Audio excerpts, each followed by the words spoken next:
정말 귀한 말씀을 또 우리가 오늘 밤에 상고하게 되겠습니다. 쉽고 가볍게 사십니까? 쉽고 가볍게 사는 사람은 그리스도인이고, 어렵고 무겁게 사는 사람은 아직 그리스도를 만나지 못한 사람일 가능성이 많습니다. 어떻게 그리스도를 만나지 못해서 교회는 다니는데 지구를 머리에 이고 다니는 사람처럼 인생이 그렇게 무겁고 괴롭고 수고롭고 힘들고 죽지 못해 살고, 이거 예수 믿는 거 아니죠. 죽지 못해 살다가 힘들고 어렵게 살다가 괴롭고 무겁게 살다가 예수를 믿고 나서 세상에 이렇게 살만 나는 인생이 또 어디 있나? 이렇게 된 사람이 예수님 만난 거지요. 그러려고 예수님 오셔서 모든 지구상에 존재하는 사람들에게 동일하게 시대마다 이 말씀을 하고 계시는 거예요. 수고하고 무거운 짐진 자들아, 다 내게로 오라. 내가 너희를 쉬게 하겠다.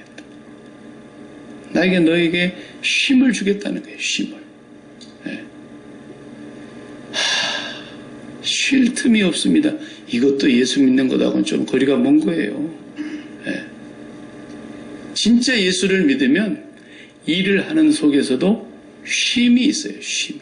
오늘 밤에는 주님이 그 약속을 우리에게 주셨단 말이에요. 그 약속을 우리가 지금 보려고 그러는 거예요.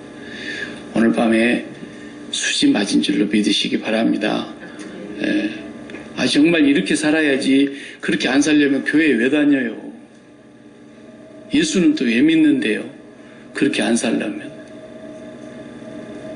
예수님께서 제일 안타까우시는 것이 그거예요. 우리에게 쉼을 주시려고, 그리고 우리 인생을 가볍게 해주려고, 우리가 지고 가지 말아야 될 짐을 어리석게도 지고 가고 있으니까 그 짐 다 내려놓게 만들려고 주님이 오셨는데, 그래 옛날 60년대에 우리나라 자동차도 없을 시절에 선교사님들이 와서 선교를 하러 다니는데, 선교사님들이 오히려 자동차가 있었어요. 미국 선교부에서 돈이 있어가지고 자동차 하나씩 사라고 이렇게 지원금이 오니까, 그러니까 이제 그 소 달구지나 타고 다니던 덜컹덜컹 하는 그 아스팔트 길도 아닌 시골길에 이렇게 집차가 슉 지나가니까 먼지를 확 일으키고 지나가는 선교사님 차가 가다가 보니까 장 보고 오시던 할머니들이 막 이고 지고 막 들고 이렇게 오니까 선교사님이 다 태울 수는 없어도 그저 자리 있는 데만큼은 태우려고 딱 태웠더라잖아요. 그러니까 그냥 너무너무 고마워가지고, 세상에 이렇게 고마울 때가 어딨나. 그리고 그냥 그 장보가 지고 오던 사람들이 무거운 것을 다 차에다 싣고 이제 오는 거예요. 그래 운전기사 선교사님이 이렇게 운전하는데 길이 울퉁불퉁하니까 차가 그냥 막 요동칠 거 아니겠어요. 그러니까 뒤에서 할머니 하나가 어이쿠 이러고 있더라는 거예요. 그래서 이렇게 보니까 뭐 하는 거 봤더니 머리에 짐을 이고 있더라잖아요. 응? 그거 내려놓으세요. 서투른 한국말로 짐 내려놓으세요. 그러는데도 아이고 태워주는 것도 고마운데 어떻게 내가 짐을 내려놓냐.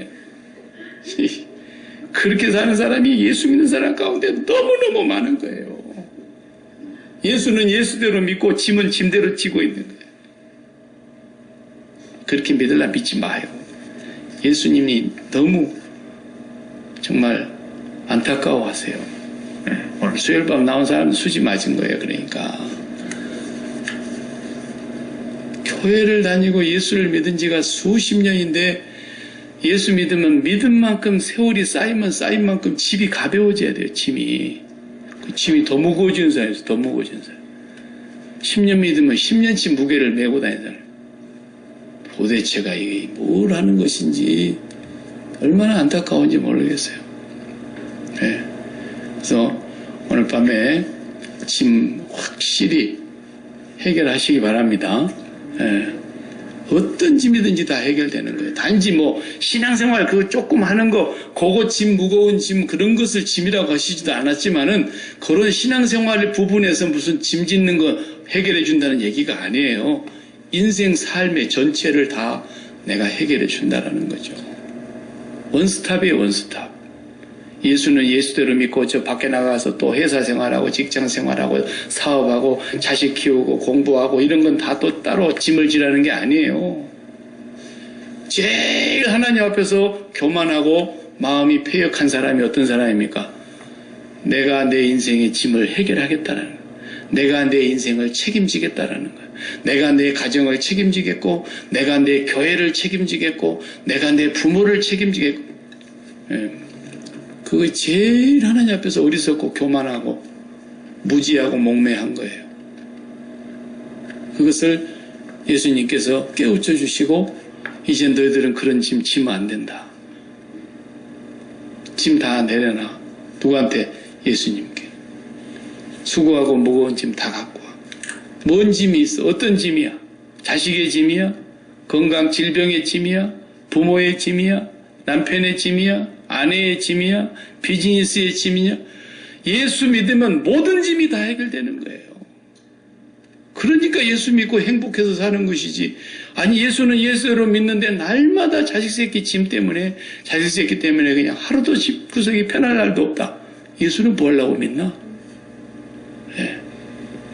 그러니까 우리 주님은 모든 짐을 다 해결해 주시려고 오신 분이십니다.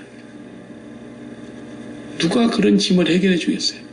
공자가 해결해 주겠어요? 맹자가 해결해 주겠어요? 석가모니가 해결해 주겠어요? 공자도 솔직한 사람이야.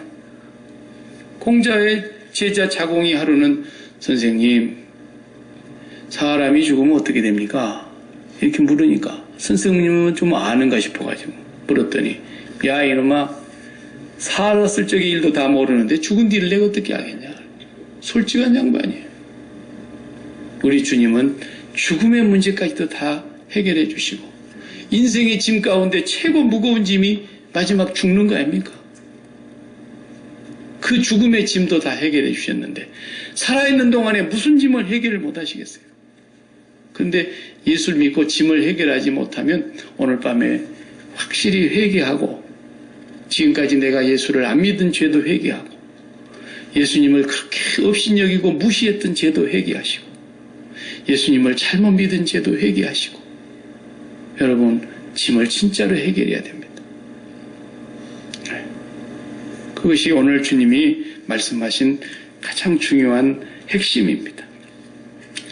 오늘 28절 수고하고 무거운 짐진 자들아 다 내게로 오라 내가 너희를 쉬게 하리라. 30절 다 같이 시작. 내 멍에는 쉽고 내 짐은 가벼움이라 하시니라. 쉽고 가볍다잖아요. 예수님도 짐은 지어주시겠대. 아무것도 하지 말란 얘기가 아니에요. 우리가 해야 될 멍에가 우리가 짊어져야 될 멍에가 있어요. 근데 지금 짊어지고 하고 있는 멍에는 아니다라는 거예요. 이 멍에는 거꾸로 오셨어요. 이 멍에는 꺾어버리고 예수님의 멍에가 있다는 거예요. 나는 마음이 온유하고 겸손하니 29절에 내 멍에를 메고 내게 배우라. 예수님이 멍에가 있어요. 예수님도 그 멍에를 예수님이 우리에게 지워주시겠다는 거예요. 그 짐을 예수님이 우리에게 지워주시겠다는 거예요. 그러니까 멍에가 없는 건 아니에요. 짐이 없는 건 아니에요. 그런데 우리가 짊어지고 가는 짐과 예수님이 짊어지게 하시는 짐은 달라요. 그걸 알으셔야 돼요. 예. 자식의 짐, 바람, 가지 많은 나무, 자식 많은 집안에 하루도 쉴 날이 없다고, 바람 잘 날 없다는 말이 있잖아요. 그 말이 자식이 많으면 너무 힘들고, 사방에서 이 일 터지고 저 일 터지고, 그냥, 머리 무겁다 이런 얘기죠. 근데 그렇지 않아요. 옛날 우리 부모님들도요, 12, 13, 많이 나면 14 이렇게 낳았어도요, 다 그냥 하나님 은혜로 잘 키웠어요. 요즘은 겨우 하나 낳아놓고 그냥 얼마나 생색을 내는지 그게 무슨 애 키우는 게 무슨 대수라고 죽을라 그래. 예. 키우도 못하고 그냥 부모님들 늑골 빠지게 그냥 부모님한테 애 키워달라 그런 자식이 없나 막. 예. 뭐가 대수라고. 하나님의 은혜로 이 자식이 짐이 아니에요. 예. 그러니까 우리가 오늘 밤에 정확하게 이걸 예수님의 의도를 알으시고 예수님 말씀대로 꼭 순종하세요. 그러면 인생이 얼마나 쉽고 가볍고 즐거운지. 운동 옛날 수소가스 이렇게 헬륨가스나 수소가스로 풍선 이렇게 부르잖아요. 옛날에 우리 시골에서 운동회 하면은 드럼통에다가 수소가스 가득히 싣고 와가지고 풍선 불어가지고 이렇게 하면은 애들이 하나씩 들고 다니는데 그 실 놔버리면 그냥 올라가 버리잖아요. 아이고 놓치면 또 그냥 땅이 꺼져라고 울고 저거 잡아달라 그래도 어떻게 올라가 버리는데. 그 풍선이 저절로 올라가 버리는 거예요, 그냥. 왜냐하면 공기의 무게보다도 수소가스의 무게가, 헬륨가스의 무게가 훨씬 더 가벼우니까 그냥 알아서 올라가 버리는 거예요, 알아서. 그 안에 바람이 빵빵하게 들어있으니까. 그냥 사람이 후 입으로 부은 것은 올라갔다가 또 내려와요, 다시. 근데 헬륨가스는 올라가면 안 내려와요. 올라가서 터져버리지. 그런 것처럼 우리 인생도 그렇게 가볍게 올라가는 것처럼 살 수 있다는 거예요. 천근만근 무거운 인생의 짐을 다 벗어버리고 아주 쉽고 가볍게 살 수 있다는 거예요. 어떻게 되면? 우리 안에 바람이 들면, 성령의 바람이 들어오면, 성령의 바람이 불면 우리 인생은 자연히 내가 노력하지 않아도 붕 뜬 것처럼 가벼워지는 거예요. 물속에서 돌 들어보셨어요? 오늘 어렸을 적에 또랑에서 훈련 배우고 저수지에서 수영 배울 때 그거 해봤어요. 공기 중에 나와가지고 바위돌을 이만한 걸 들을 때는 얼마나 무거워서 못 들어요. 여러 사람의 힘을 합해야 들지. 그냥 물속에서 혼자서도 쑥 이렇게 드는 거예요. 예. 그런 것처럼 우리는 뭔가 다른 영향에 의해서 그렇게 가볍게 들 수 있어요. 인생의 짐이. 예수님도 오늘 아무것도 하지 마라. 짐도 지지도 마라. 그렇지 않으시고 내가 내 멍에가 있는데 그 멍에를 너희들도 지워줄 테니까 나의 멍에를 메고 나한테 배우라 이러셨어요. 그 멍에만 잘 메면 끝나버리는 거예요. 그냥. 예. 학생이 공부하는 것이 무거운 멍에 아니에요. 비즈니스 하는 사람이 사업하는 거 전혀 멍에 아니에요. 자식 10명을 키워도 멍에가 아니에요. 몸에 설령 질병이 있어가지고 늘 약을 먹어야 되고 정기적으로 의사를 만나야 되고 그래도 그게 짐이 아니에요. 우리 주님은 이 모든 짐을 다 한순간에 해결해 주시려고 오신 분이세요. 예. 그러니까 큰 소리를 치셨어요. 수고하고 무거운 짐진 자들아 누구든지 나에게 오라는 거예요. 예. 그러면은 이 멍에가 이 짐이 뭔가를 좀 알아야 되지 않겠어요? 무슨 무거운 짐을 지고 살고 있는지 우리가. 에? 첫째는 아빠들은 아빠의 멍에가 있어요. 엄마는 엄마의 멍에가 있고 직장인은 직장인의 멍에가 있고 학생은 학생의 멍에가 있고 또 직장에 가면 사장님은 사장님이 해야 될 책임이 있어. 자기 멍에가 있어요. 자기 짐이 있단 말이에요. 사장으로서. 부장님은 부장님이 해결해야 될 짐이 있고 과장은 과장대로 또 자기가 책임져야 될 짐이 있고 다 자기가 그게 멍에예요. 멍에. 예. 자식 키우는 것도 아휴 뱃속에 담고 다닐 때가 제일 편했어요. 예. 몸은 좀 무거워도 뱃속에 있을 때는 뭐 이게 성가실 일이 거의 없었는데 이놈을 밖으로 내놓으니까 그때부터서 이제 죄가 하나 더 나왔잖아요. 죄가. 나도 죄인, 니도 죄인, 우리 모두 다 죄인이니까. 다 죄성을 갖고 태어났으니까. 이게 점점 나이를 먹어가면서부터 더 힘들어지는 거야. 이제 나왔을 때는 젖만 물리면 되고 그냥 쌓아놔도 그냥 갈아치워주기만 하면 되고 그냥 덥지 않게 적당하게 따뜻하게 입히기만 하면 되고 배만 메롱하게 불려놓으면 되고 그랬는데 이게 이제 지 맘대로 걸어다녀 보세요. 엎어지고 깨지고 상처나고 그래가지고 또 보살펴야 되니까 갈수록 짐이 더 무거워지네. 그러다가 이제 이게 미운 7살 되면은 지 고집이 또 나와가지고 부모를 이겨보려고 그러잖아요. 때를 쓰기 시작하면 이거 주기도 못하고 살리도 못하겠어. 얼마나 애가 고집이 센지. 그렇다고 해서 그 다 고집 센 애들을 고집 꺾자고 매질로 해놓으면 다 죽이죠. 어디 살아남았을 자식이 있겠어요? 그러니까 이게 갈수록 무거운 짐이 되는 거예요. 근데 이런 것을 사람들은 참 인생의 짐이 이렇게 무겁다 그러고 살아가고 있는 거예요. 근데 예수님은 너희가 짐을 잘못 졌다 그러시는 거죠. 너희가 멍에를 잘못 맸다. 그래서 내 짐은 쉽고, 그 쉽다라는 단어가 무슨 뜻이냐면 몸에 딱 맞는다 그런 뜻이에요. 그 말의 뜻이 본래 쉽다 그 말은 몸에 딱 맞는다. 몸에 딱 맞는 게 뭐겠어요? 옷이죠. 옷. 예? 아니 허리가 35인치나 되는 사람이 뭘 날씬하게 보인다고 30인치 치마를 입고 그걸 콱 조여나 봐요. 그리고 일 나가 봐요. 죽고 못하죠. 그건. 에? 어깨 품도 안 맞고 허리 품도 안 맞고 다 안 맞는데 그걸 그냥 늘씬하게 보인다고 그냥 그걸 쥐어 짜는 옷을 입어놓으면 그게 몸이 그래가지고 일 나가겠어요? 일할 수 있겠어요? 하루 종일 불편해요. 앉아있어도 불편하고 서있어도 불편하고 가만히 있어도 불편하고. 그러니까 주님이 말씀하시는 것은 뭐냐면 너희들이 지금 그렇게 인생이 불편하냐? 그렇게 인생이 무겁냐? 그렇게 인생이 괴롭냐? 그렇게 수고하고 무거운 짐을 진 것 같으냐? 그렇다면 너희들이 지금 몸에 안 맞는 옷을 입었어. 너희들이 져야 될 짐이 아니야 그건. 네. 너희들이 져야 될 짐을 안 지고 너희들한테 몸에도 안 맞는 멍에를 왜 메고 있냐 이거예요. 그것부터 우리가 바로 알아야 돼요. 시골에서 우리는 자랐기 때문에 소 멍에가 이렇게 기역자로 되어 있잖아요. 이렇게. 그러면 그 소 어깨 위에다가 이렇게 목 뒤에다가 걸잖아요. 멍에를.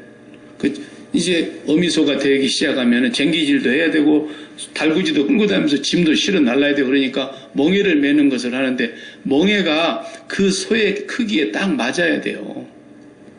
그게 멍에가 잘못되면은 덩어리가 다 까져가지고 소가 죽어나요. 소가 죽어나. 예. 그러니까 멍에가 네 몸에 안 맞는다.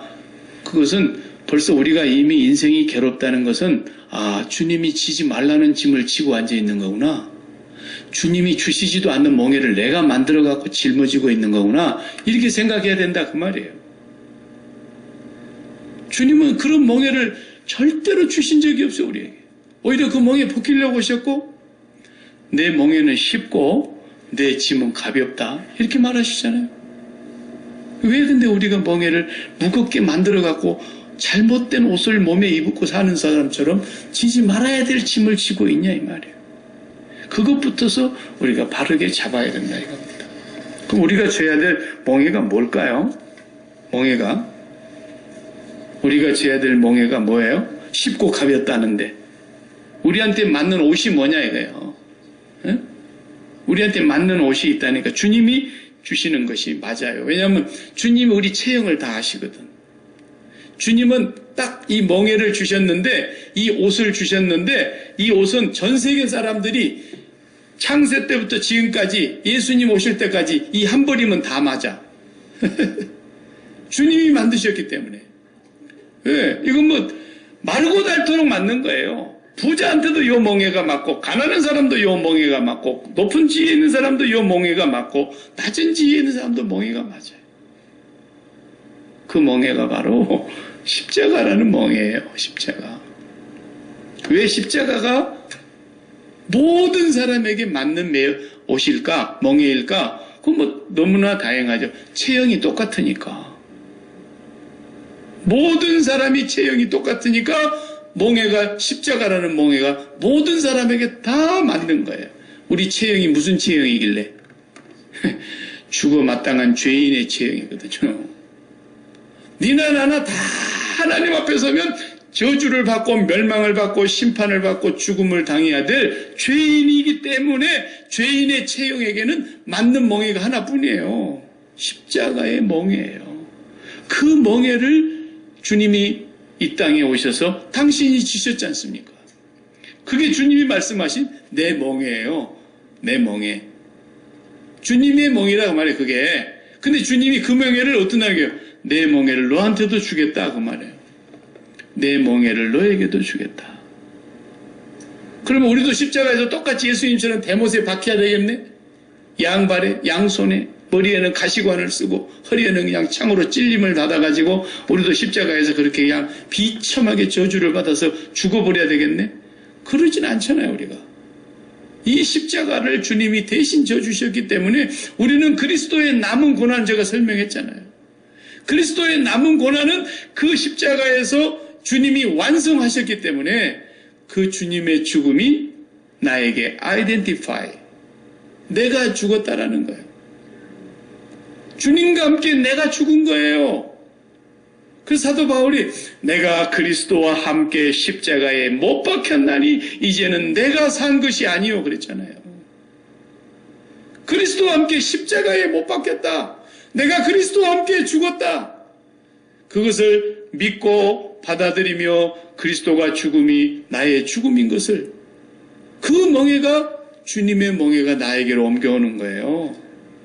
그러니까 주님이 멍에를 지셨기 때문에 우리는 그리스도의 죽음이 나의 죽음이라는 것만 날마다 시인하고 고백하고 확증하고 살아가기만 하면 되는 거예요. 그 멍에를 메야 되는데, 내가 아빠입니다. 아빠의 멍에를 메고, 내가 부모입니다. 부모의 멍에를 메고, 내가 자식입니다. 자식의 멍에를 메고, 내가 사장입니다. 사장의 멍에를, 이건 전부가 다 안 맞는 멍에예요. 안 맞는 옷이에요. 입어서도 안 되고 멍에를 메서도 안 되는 거예요. 지가 뭘 아빠라고. 그 아빠는 어떤 아빠예요? 죄인인 아빠예요. 죄인인 아빠. 그 아들은 어떤 아들? 죄인인 아들. 딸은 죄인인 딸.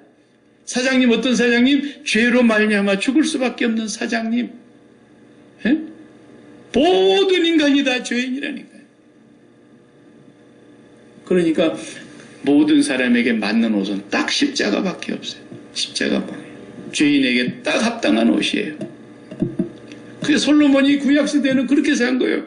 자기가 왕이에요. 자기가 뭐든지 자기 마음대로 하면 되는 왕이에요. 그런데 내가 너에게 뭘 주랴? 그러니까 꿈에 나타나셔서 물으시니까, 내가 어린 나이에 왕이 되어서 내 아버지 다윗의 나라를 물려받았는데 내가 하나님의 이 백성들을 어떻게 다스릴 수 있겠습니까? 나는 어린 아이라서 출입을 할 줄 모르니 저에게 레브 쇼메이, 듣는 마음, 그걸 지혜라고 성경에는 번역해서 썼어요. 레브 쇼메이, 레브라는 말은 heart, 마음이라는 뜻이에요. 쇼메이, 그것은 듣는다라는 게, 듣는다. 옛날에 이스라엘은 쉐마 이스라엘 그럴 때 쉐마가 쇼메이에서 온 단어예요. 쇼메이, 듣는다. 듣는 마음을 주셔서, 그 말은 하나님의 말씀을 내가 그대로 듣고 받아들이는 지혜를 주셔서 나라를 잘 다스리게 해주십시오. 솔로몬이 그렇게 했어요. 나는 이 나라에 대해서 아무것도 할 수가 없습니다. 어린아이라서. 어디로 문으로 들어갔다 어디로 나가는지 출입문도 나는 잘 모르는 사람입니다. 이랬다. 그 말이 무슨 말이에요? 나는 어린아이니, 그 말이었어요.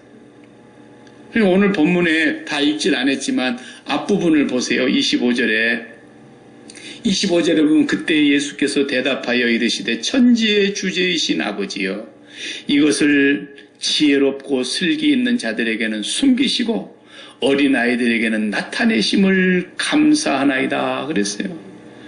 똑똑한 사람들에게는 이 놀라운 비밀을 모르게 해놓으셨어요. 자기가 책임진대, 자기가 인생을. 자기가 회사를 책임지고 자기가 자식을 책임지고 자기가 자기 인생을 책임지고, 이렇게 똑똑한 사람들에게는 절대로 이 짐을 하나님이 벗겨주지 않으세요. 그러나 어린아이들에게는 나타내심을 감사하나이다. 어린아이가 어떤 사람이에요? 여기서 말하는 어린아이는 내가 앞으로 어디에서 살까? 집 걱정해요, 애가? 무엇을 먹을까? 무엇을 마실까? 무엇을 입을까? 애가 걱정하냐고요. 애는 한 가지만 관심이 있는 거예요. 아빠, 엄마가 내하고 같이 있냐? 요거예요. 아빠, 엄마가 나하고 함께만 있으면 그게 얘는 이슈인 거야. 그거 외에는 이슈가 없어요, 애는. 그래서 너희가 어린아이 같지 아니하면 결단코 천국에 못 들어갈 거라는 말이 맞는 거예요. 우리가 진짜 예수를 믿는다면은 하나님 앞에서 우리는 어린아이가처럼 살게 돼 있어요. 우리의 관심이 뭐예요? 무엇을 마실까, 먹을까, 입을까? 그게 아니라 우리는 오늘 또 하나님 아버지 한 분만 관심인 거예요. 그게 우리의 이슈예요. 근데 그분이 뭐라 그러세요? 세상 끝날까지 함께 있겠다 그러죠. 임마누엘. 그러니까 내가 임마누엘 그 하나님 앞에 응답하라는 거예요. 선택하라는 거예요. 그 하나님을. 하나님이 너를 짝사랑하게만 만들지 말고 네가 그 하나님을 선택하고 네가 그 하나님을 사랑하라는 거예요. 하나님이 먼저 너를 선택하고 너를 사랑했으니 너도 그 하나님을 사랑하라.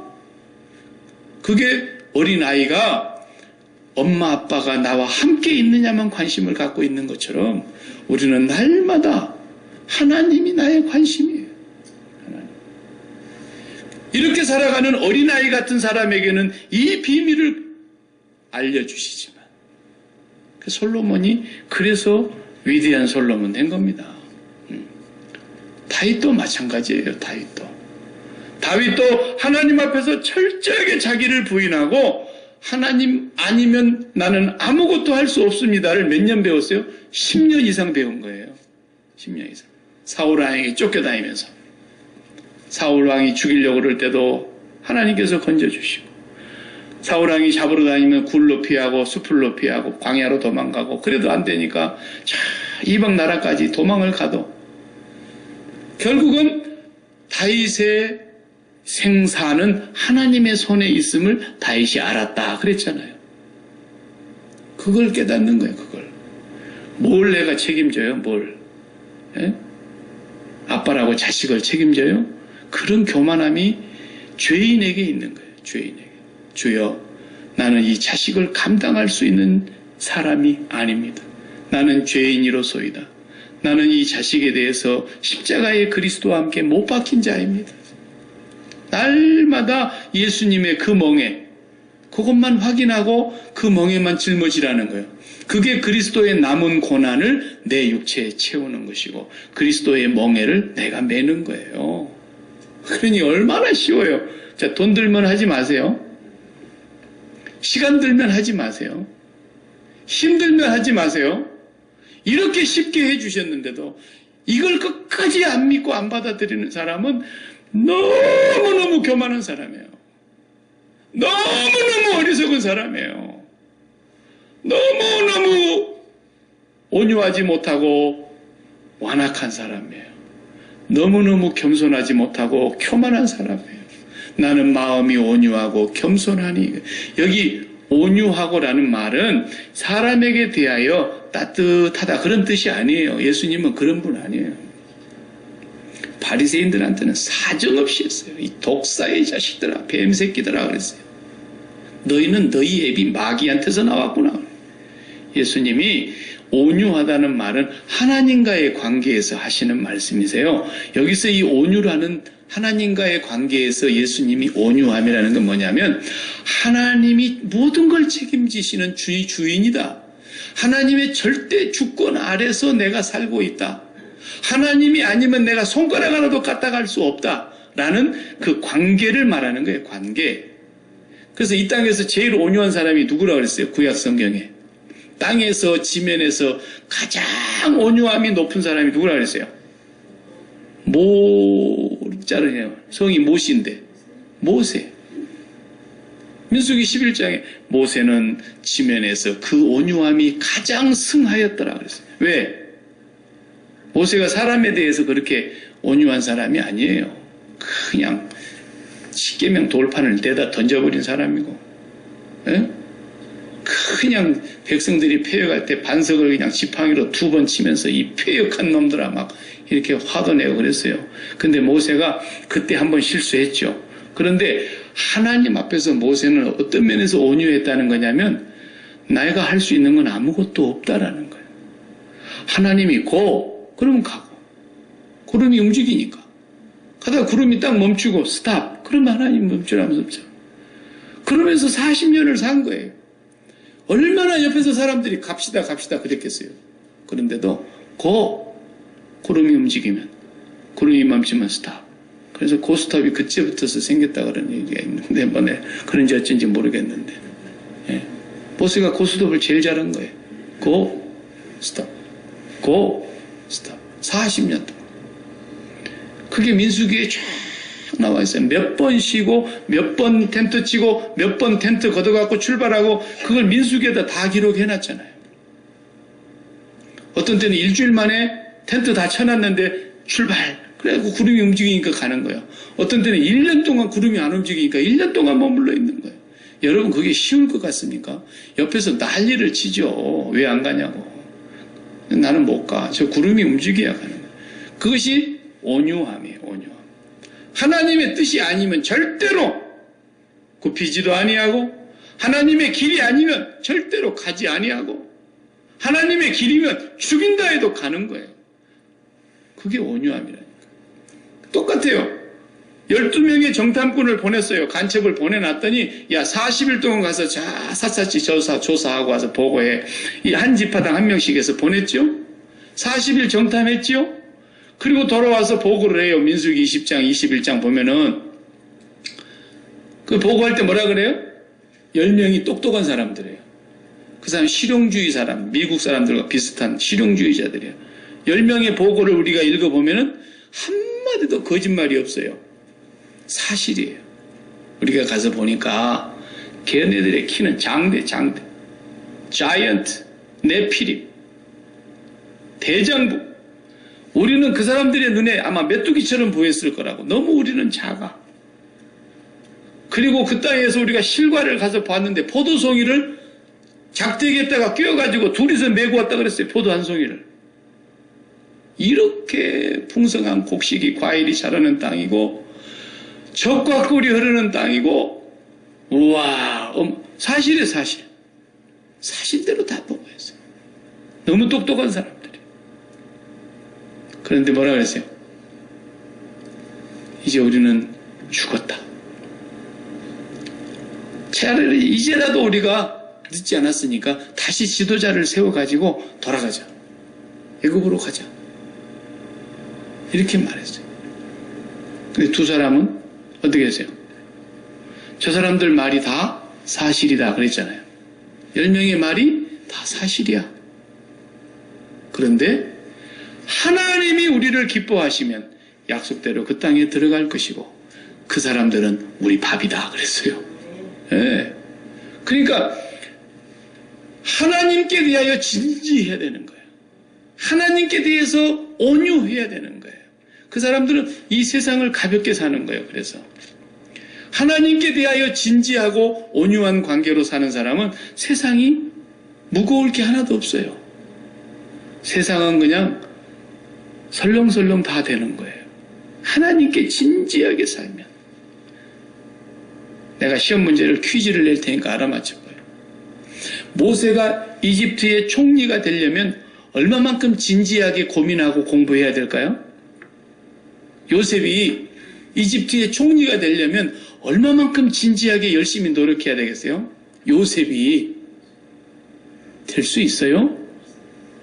아니, 떠도는 집시 같은 사람들로 살아가던 히브리 민족의 야곱의 막둥이 위에 11번째 요셉이가 이집트, 오늘날 미국과 같은 나라고 중국과 같은 대국인데 그 나라의 총리가, 왕 밑에 총리가 되려고 한다면 얼마나 진지하게 책임적인 삶을 살아야 그게 되겠냐고요. 될 수 있는 일입니까? 안 되는 거예요. 천하 없어도 그런 일이 안 되는 거예요. 근데 요셉은 한 가지만 잘한 거예요. 한 가지만. 하나님께 대하여 진지하게 산 거예요. 온유하게 산 거예요. 하나님 앞에서 겸손하게 산 거예요. 그러니까 하나님 앞에서 진지했다는 게 뭐예요? 감옥에 노예로 팔려갔습니다. 팔려가면 팔려간 대로 그 가서 열심히 일하는 거예요. 그냥. 그리고 하나님께 대하여 진지하게 살았어요. 얼마나 준수하고 애가양 이뻤는지 그 보디발의 장군의 그 부인이 그냥 그렇게 잠자리 날개 같은 옷을 입고 와서 날마다 유혹을 하는데도 내가 어떻게 하나님 앞에 범죄할 수 있겠느냐. 하나님한테만 진지했다니까. 그러고 이딴 것은 그냥 우습게 생각한 거야. 예. 나중에 이제 형님들 와갖고 잘못했다고 그냥 납작 엎드려서 살려달라고 할 때, 형님들, 나를 팔았다고 근심하고 한탄하십니까? 형님들이 나를 판 게 아니에요. 하나님이 우리 민족 살리려고 나를 앞서 보낸 거란 게요. 이렇게 하나님 앞에 진지하고 형님들이 자기 팔았던 것은 그냥 무시하는 거예요. 무시하는 거예요. 이 세상의 문제에 진지한 사람은요, 그 원수 갖고 맙니다. 옳거니 내가 오늘 이날을 기다렸어. 형님들이 나를 팔았던 그날, 내가 눈에 흙이 들어가기 전까지는 내가 잊어버릴 수 없는 그날, 이제 내 맛 좀 보시오. 이렇게 사는 거예요. 땅에 진지한 사람은. 그러나 하나님께 대하여 진지하게 사는 사람은 땅의 일을 우습게 여기는 거예요. 땅의 일을. 그것이 예수 믿는 사람의 삶의 방식이거든. 그러니까 여러분, 이 세상의 문제에 대해서는 날마다 뭐만 하면 돼요? 예수님의 멍에를 지기만 하면 되는 거예요. 예수님의 멍에가 뭐라고요? 그리스도의 죽음이 나의 죽음입니다. 내가 그리스도와 함께 십자가에 못 박혔습니다. 그리고 날마다 그 멍에를 내가 짊어지고 하나님의 얼굴을 구하는 거예요. 하나님께만 진지하게 기도하는 거예요. 하나님, 나는 내 앞에 놓여 있는 내가 해야 될 이 일들에 대하여 내가 어떻게 할 수가 없습니다. 나는 부족합니다. 나는 죄인입니다. 나는 이것에 대하여 그리스도와 함께 십자가에서 죽었습니다. 그리고 하나님께 진지하게 하나님의 얼굴을 구하고 성령의 도우심을 구하면 성령의 바람이 나에게 임하시는 거예요. 성령으로 충만해지고 하나님의 은혜와 사랑이 내 마음에 충만해지고, 그렇게 되면은 그 하나님의 능력이 내 안으로 들어오셔서 마치 추운 날 우리가 장갑을 딱 끼고, 장갑 끼고, 그리고 뭐 이렇게 거친 일을 하려면은 맨손으로 하면 손 다치니까 장갑 끼고 일을 할 때에 장갑 끼면 일이 아주 소라죠? 예. 근데 내 일을 누가 다 했냐? 그러니까 장갑이 했습니다. 그러진 않잖아요? 뭐가 했어요? 장갑 속에 들어간 손이 했죠, 손이. 근데 우리는 장갑 역할만 하는 거예요. 성령이 우리 안에 오셔서 성령님은 손이 되시고 우리는 장갑이에요. 그렇게 가볍게 해주시는 거예요, 일을. 그렇게 힘든 일인 줄 알았는데, 그렇게 고통스러운 일인 줄 알았는데, 자식 하나를 키워도 그냥 속을 썩이면 천불이 나기도 하고 속이 새까맣게 타기도 하고 네 죽고 나 죽자 막 이런 말이 나오고, 그런 사람들이 얼마나 많습니까? 그런데 그렇게 해서 왜 사냐는 거예요. 네가 왜 안 맞는 옷을, 네가 아빠야? 너는 아빠 아니야. 너는 죄인이야, 죄인. 네가 무슨 자식을 키워? 왜 네가 네 맘대로 키우려고 그래? 그건 내 자식이야. 하나님이 그러시는 거예요. 그러니까 하나님, 내게 준 이 자식에 대하여 나는 죽었습니다. 나는 그리스도와 함께 십자가에서 죽었습니다. 이 자녀를 주신 하나님을 집중해야 되는 거예요. 하나님께 내가 진지하게 하나님께 기도해야 되는 거예요. 하나님, 내가 이 자녀를 어떻게 키우는 것이 나에게 주신 아버지에게 합당하게 키우겠습니까? 내가 어떻게 이 자식을 키워야 하나님이 좋아하시겠습니까? 이러면서 하나님의 진지하게 하나님께 기도했더니 성령이 내 안에 오시고 하나님의 은혜가 내게 임하고 보니까 내 안에 기쁨이 충만해지는데 하나님의 손이 내 안으로 들어오고 나는 장갑인 거야. 그러니까 그냥 애가 솔솔솔 다 키워지는 거예요. 애가. 그러니까 저도 셋을 키웠잖아요. 근데 저는 그냥 속이 터질 일이 많았는데 속 하나도 안 터지고 키웠어요. 네. 나이 30살짜리가 이제 대학교 4학년이니까 얼마나 속이 터졌겠어요. 제가 생각해보세요, 여러분. 23살 되면 다 직장 나가야 되는 거예요. 대학교 정상으로 공부했으면. 그죠? 네. 그러다 뭐 전혀 왜 내가 그 짐을 집니까?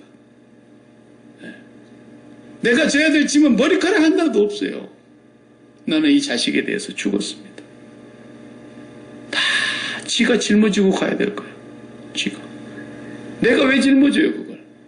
뭐 때문에? 누구 좋아라고? 하나님은 절대로 우리에게 그런 짐을 주신 적이 없어요.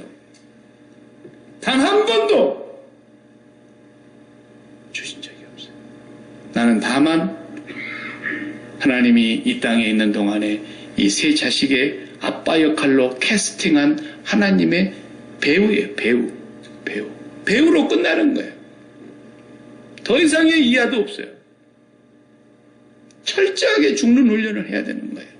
우리 장 목사님, 큰아드님도 그런 일을 당했습니다만, 그런 일이 그분에게만 있으라는 법이 어디 있어요? 우리 자식들에게도 일어날 수 있고 나에게도 일어날 수 있는 일이에요. 그럴 때에 철저하게 죽어야 돼요. 철저하게. 그때 제일 끌어내기 힘든 것이 바로 가족이라는 말이에요. 그래서 네 가족이 네 원수라는 말이 그래서 주님이 하신 거예요. 그렇게 끌어내기가 힘든 게 핏줄입니다, 여러분. 그 상태에서도 주여 나는 그리스도와 함께 이 자식에 대하여 죽었습니다. 고백해야 돼요. 그리고 이 자녀를 하나님 어떻게 하시려고 하시는 겁니까? 당신이 아시지 않습니까? 당신이 보셨지 않습니까? 나는 몰랐으나 당신이 그 머릿속에 일어나고 있는 일을 다 알고 계셨지 않습니까? 이 상황에서 당신이 이 아들에 대하여 어떻게 하시려고 하십니까? 우리는 그렇게 담담하게 제3자로 하나님께 물어야 돼요. 그렇게 죽는 훈련이 우리에게 필요한 거예요. 나는 날마다 그리스도와 함께 십자가에 못 박혔나니 이것이 그리스도가 내게 주신 멍에예요. 이 멍에만 지고 살고 하나님께 대하여 진지하게 기도하면 이 세상은 수소가스 풍선 날아가는 것처럼 가볍게 살 수 있어요. 내 사업장에서 원치 아니하는 일이 터질 수 있어요. 속이 천불이 나게 만드는 일이 있을 수 있어요.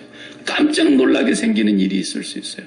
그래도 주여 나는 이 사업장에 대하여 어린아이입니다. 내가 이걸 어떻게 해야 될지 감당할 길이 없습니다. 그러나 하나님, 나는 이 사업에 대해서는 죽은 자이오나 하나님께 대하여는 나는 진지하게 오늘 또 하나님께 묻는 거예요.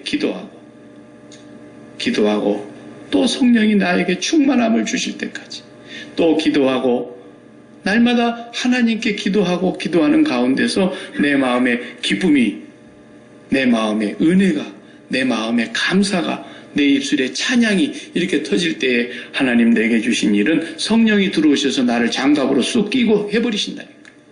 기분 좋게 해버려. 기분 좋게. 속이 뒤집어질 일도 기분 좋게. 그것이 주님이 오셔서 우리에게 약속하신 은혜입니다. 하나님께 진지하십시오. 무슨 일을 하시든지 어떤 상황을 만나든지 진지하십시오.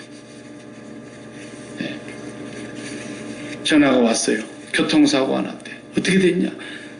다리가 부러졌습니다. 아이고 내 새끼야 어떻게 해달라고 그러냐. 막 그래가지고 그냥 가슴에 막 내려앉아가지고 그러지 마요. 그런 때도 예수 믿는 사람은 주여 내가 오늘 또 자식에 대하여 분명히 죽은 자임을 고백합니다. 나는 그리스도와 함께 십자가에 못 박혔나니 이제는 내가 산 것이 아니요 내 안에 당신이 살고 계십니다. 이 아이가 교통사고 나서 다리가 부러졌다고 하는데 하나님이 이 사건을 통해서 당신의 자식에게 무엇을 깨닫게 하시려고 하십니까? 이 사건을 통해서 내가 주님 앞에서 어떻게 하기를 원하십니까? 이렇게 살아야 되는 거예요. 이게 냉정한 게 아니에요. 이게 정상이에요. 우리가 그런 일을 안 당했으니까 안 당해보고는 모르겠죠? 그런 일을 당할 때 우리 그런 진지함으로 하나님께 나아가야 돼요. 이렇게 우리에게 하나님이 평안함을 주시고 쉼을 주시고 짐을 가볍게 해주시고 멍에를 벗겨주시려고 오셨는데 내가 감히 하나님 앞에 교만하게 내가 부모 역할한다? 내가 사장 역할한다? 내가 목사 역할한다? 전부가 어리석은 것이고 교만한 것이고 하나님 앞에 완악한 거예요. 철저하게 우리는 온유하고 겸손해야 돼요. 온유하고 겸손하고. 온유가 뭐라고요? 하나님과의 관계 속에서 하나님이 다 책임지신다는 것을 철저하게 믿고 모든 것이 하나님의 절대 주권하에 있다는 것을 철저하게 인정하고 하나님이 이 모든 상황을 통제하고 다스리는데 하나님의 영역에서 벗어난 것은 단 하나도 없어요. 9시 뉴스 좀 들어봐라. 오늘 뭔 일이 있었는가? 하나님이 그러시겠어요? 오늘 트럼프가 임피치먼트에서 걸려가지고 이제 탄핵을 당했죠? 하원에서 탄핵당해서. 그래도 뭐 상원에서 건져줄 거니까 지금 뭐 대통령 자리는 유지하겠지만 하나님 다 알고 계셨어요. 하나님 다 알고 계셨어요. 우리가 무슨 일을 당해도 하나님께 뉴스가 있어요? 야, 가브리엘 천사야, TV 좀 들어봐라. 11시 뉴스 좀 들어보자. 오늘 지구상에서 뭔 일이 있었는가. 하나님이 그러시겠냐고요. 머리털까지도 우리의 솜털까지도 다 헤아리신 하나님이시. 우리가 이 땅에 존재하기도 전에 주의 책에 우리의 일생이 다 기록되었나이다. 그랬잖아요. 시편 139편에 보면.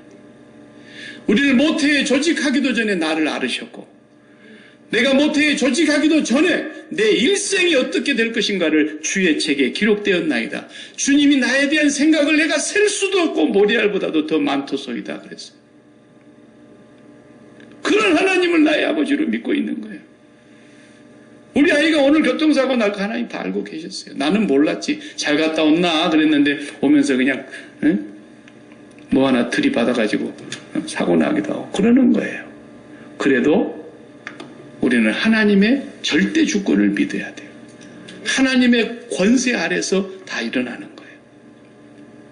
마귀가 공격해 들어오는 것도 하나님의 허락하심 속에서 이루어지는 거예요. 하나님이 허락하지 않으면 절대로 마귀가 우리를 털끝 하나도 만지지 못해요. 근데 하나님이 허락하시면 마귀가 우리를 건드는 거예요, 이제. 왜? 우리가 하나님의 때에 하나님의 뜻에 어긋나게 범죄하고 불순종하고 계속해서 가니까 하나님 마귀를 시켜서 저는 혼 좀 내는 거예요. 그럴 수도 있어요, 하나님은.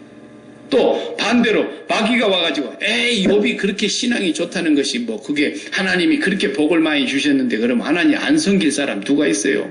하나님 한번 그 복을 싹 빼앗아 가보세요. 욥도 하나님 저주할 겁니다. 괜히 하나님을 또 충동질하니까 그래? 한번 해봐. 그러면 동방에서 제일 가는 욥이 나를 가장 정직하고 순전하게 섬기는 사람인데 네가 한번 그걸 실험해봐. 그렇지만 너 그 몸을 손대지 마라. 그래. 몸은 손대면 안 돼. 그래서 1차는 몸은 허락하지 않으니까 재산만 다 없앴고 자식들만 싹 없앴다고요. 그래도 욥이 원망하지 않고 하나님을 찬양하고 있으니까 사탄이 와서 두 번째 허락을 받는데 그 몸을 치면 틀림없이 저주할 겁니다. 그래? 그럼 네 몸을 손대긴 하되 생명, 영혼 그건 건들지 말라고 그랬어요. 그래갖고 또 건강을 또 쳤어요. 그래도 하나님은 욥은 하나님을 부인하지 않았어요. 사탄의 역사까지도 하나님의 주권 아래에 있는 거예요. 두려워하지 마세요. 하나님께 진지한 사람은 절대로 하나님의 영역 밖에서 일어나는 지구상의 우주의 일이 있겠냔 말이에요. 하나님께만 진지하세요. 그러면 세상은 가벼운 거예요. 하나님, 내 앞에 놓여있는 이 힘든 일, 이 벅찬 일, 이것은 내가 지어야 될 짐이 아닌다는 것을 저는 압니다. 저는 그리스도와 함께 십자가에서 이미 남편에 대해서 죽었고 아내에 대해서 죽었고 자식에 대하여 죽었고 세상에 대하여 죽었고 죄에 대하여 죽은 자입니다. 나는 오직 하나님께 대하여 살았고 의에 대하여 산 사람입니다. 하나님 나에게 어떻게 하기를 원하시는지 성령을 나에게 충만하게 해주셔서 내가 이 하나님의 뜻을 알게 해주시고 하나님이 기뻐하시는 것을 순종하게 해주세요. 기도하면 성령이 나에게 충만히 역사하셔서 그런 일들이 기쁨으로 감당하게 되는 거죠. 그 슬픔 속에서도 기쁨이 섰고 그 걱정 근심 속에서도 찬송이 나오고 그 두려움 속에서도 마음에 하나님의 평강이 다스리니까 임마누엘 이것이 우리에게 이루어지는 거죠. 이번 주부터 뭐 짐지고 그냥 너무너무 힘듭니다. 그런 사람이 없기를 바랍니다. 그건 여러분이 져야 될 짐이 아니에요. 착각하지 마세요. 그런 사람일수록 되게 하나님께서 아이고 수고 많이 한다. 얼마나 고생이 되냐. 하나님 그러실 것 같아요. 네 정말로 교만하구나. 너 진짜로 왕하락한 인간이구나. 네가 어떻게 감히 네가 그것을 책임질 수 있다고 생각했느냐. 그게 네 일이라고 생각했느냐. 그게 네가 질 멍해라고 생각했느냐. 너는 그리스도와 함께 이미 죽었다. 내가 너에게 옷을 하나 지어줬는데 내가 멍해를 만들어줬는데 그것이 내 멍해야. 십자가라는 멍해야. 나와 함께 그리스도와 함께 십자가에 못 박히라는 거예요. 그리고 말아버려요. 그냥 자식이 죽는다 그래도.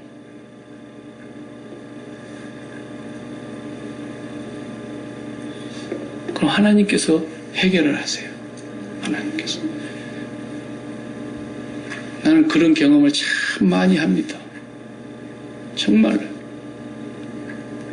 교인이 나가 죽는다 해도 난 눈 하나 깜짝 안 해요. 난 내 새끼가 죽는다 해도 내 눈 하나 깜짝 안 하는데, 내가 교인이 죽는다 해도 눈 하나 깜짝, 나는 눈 하나 깜짝 안 해요. 정말입니다. 아이고, 저거 바늘로 찔러도 피 한 방울 안 나올 독한 인간이구나. 그래도 어쩔 수가 없어요. 주여, 나는 이 교회에 대하여 아무것도 할 수 없는 죄인입니다. 나는 이 교회에 대하여 죽은 자입니다. 하나님 어떻게 하시렵니까? 하나님 어떻게 하시렵니까? 내가 이 사람들을 낳았습니까? 내가 이 사람들을 어떻게 할 수가 있겠습니까? 주님의 십자가에 피로 값주고 사신 어린 양, 하나님의 어린 양떼들을 어떻게 하시렵니까? 그리고 하나님 앞에 진지하게 기도하는 수밖에 없어요. 내가 어떻게 하겠어요? 내가 그 인생을 어떻게 책임질 수 있겠어요? 아무것도 할 수 없는 죄인이에요. 저한테 아무것도 기대하지 마세요. 우리는 다 그런 죄인이에요. 이 죄인에게는 딱 하나만 맞는 십자가 체형의 멍에가 있는 거예요. 저나 여러분이나 똑같은 죄인이에요. 똑같은 인간이에요. 목사의 직책만 갖고 있을 뿐 내가 여러분들을 위해서 할 수 있는 건 아무것도 없어요. 오직 여러분을 위해서 해결할 수 있는 분은 우리 주 예수 그리스도와 하나님 아버지밖에 없어요. 그분이 성령을 보내셔서 다 행하시는 거예요. 살려주세요. 살려주세요. 내가 밤낮 사흘을 먹지 않고 금식하고 기도해도 죽일 사람은 죽여서 데려가요. 내가 기도할 때마다 죽일 사람 안 죽이면 이 지구가 어떻게 되겠습니까? 복잡해져서. 내가 아무리 기도하지 않고 늘어 자빠져서 3일 동안을 내가 죽치고 앉아서 있어도 하나님 살릴 사람은 살리세요. 쉽게 말하면. 솔직히 말하면 그래요. 하나님의 일이에요. 목사님 우리 애가 다 죽어간대요. 어떡하란 말이야 나는. 할 수 없어요. 나는 그러나 하나님 앞에 그 자리에서 기도해요. 나 우리 목사님 소식 듣고 그 자리에서 기도했어요. 방 안에 들어가서 문을 잠가놓고 하나님 당신의 아들 아닙니까? 이 아이를 어떻게 하시려고 합니까? 2주 전에 나에게 차를 팔았던 사람이에요. 무슨 일을 고혈압 있습니까? 없대. 당뇨 있습니까? 없대. 아무렇지도 않는 아들이 머릿속에 내 핏줄이 3군데나 터졌는데 의사가 하는 말은 이건 죽는 거 아니면 식물인간 되는 거라는 거예요. 어떻게 근데 24시간 만에 깨어나갖고 다시 먹을 것을 먹고 내가 보니까 칫솔질하고 있더라고 앉아가지고. 하나님이 하시는 거예요. 그러나 그분만이 하나님이 주시려고 하는 은혜가 있는 거예요. 그 사건을 통해서. 그분만이 하나님과 1대1의 관계 속에서 진지하게 하나님과 앞으로 살아가야 될 책임이 있는 거예요. 죽을 살려서 살려주셨잖아요. 그것을 바라다보고 있는 우리 교인들도 내 형제가 그런 일을 당하는 우리들도 그 사건 앞에서 하나님의 메시지를 받을 수 있어야 돼요. 그게 남의 일 같으냐? 네 일이라는 거예요.